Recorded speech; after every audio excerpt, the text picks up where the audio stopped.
Patrick Bet-David has just recorded a podcast talking about comparison real estate and stock market.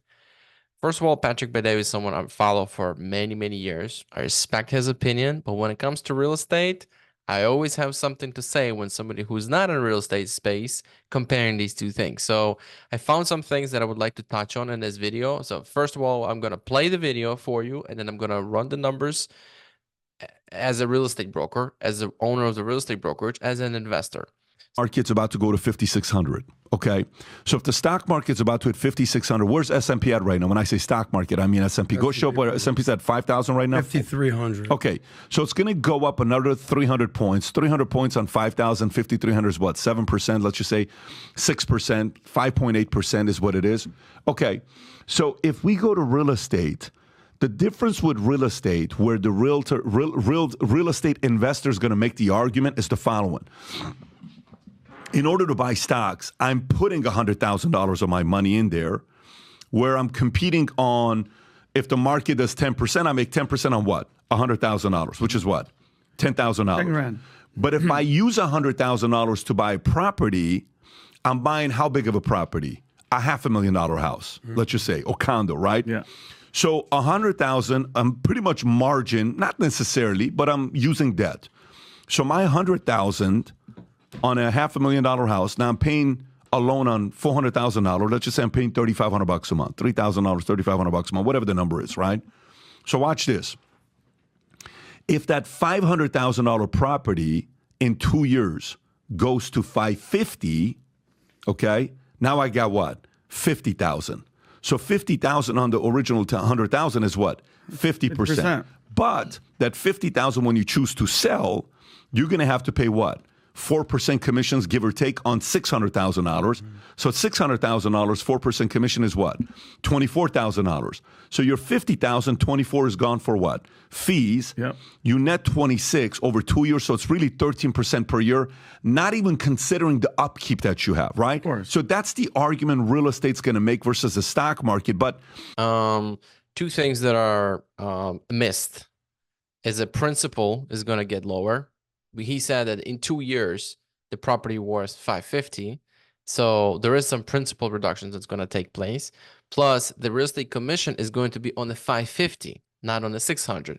So let me show you the actual math and everything that we're going to be actually working with and how much it actually is at the end of the day in terms of return on your investment. So I'm going to show you these two things that I have here. First of all, let's take the amortization calculator. Your loan amount is $400,000, 30 years, 7% interest rate. Just what it is right now. In 2 years, your loan amount will be $391,000.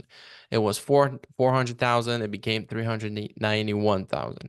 So almost $9,000 you've paid down, plus the $50,000 that went up. So if you take my notes up here. So let's just break down that scenario. Purchase price 500, loan amount 400. In 2 years, your value went up 550. So your loan balance went down to 391, right? This is what we have right here. So now your value went up, loan went down. So this is how much is your equity today.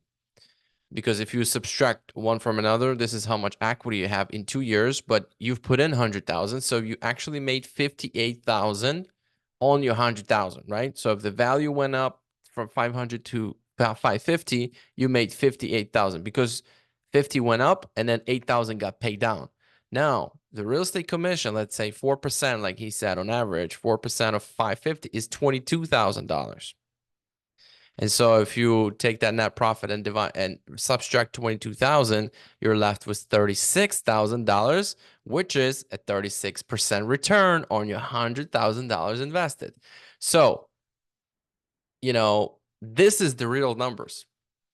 And even if you calculate the fact that there's some title insurance, the fact that there's a transfer stamps, there's some other fees, here already, you're going to be over 20% return on your money. If if the prices go up. But just hypothetically speaking, the scenario, which is 10% growth in 2 years, which is what we've seen so far, but it's not going to be what we're going to see from today on forever. It's not going to be like that. It's going to be correction. It's going to be slower. It's going to be more. It's going to be less. There's going to be negative some years. Right now, let's say Florida, Nevada, Arizona is not really growing and that's not appreciating. They're coming down in certain areas. So real estate beats stock market all the time, anytime. And there's also cash flow aspect, which we did not calculate in this video also. There was a cash flow. If we're talking about your primary residence, the one you live in, um, I don't count that as an investment. It's like it's a hedge against inflation. It's a protection against uncertainties. I mean, if you have a house and it's yours, nobody can kick you out unless you don't make payments. And no, nobody can decide to sell and kick you out, things like that. So with that being said, thanks for watching.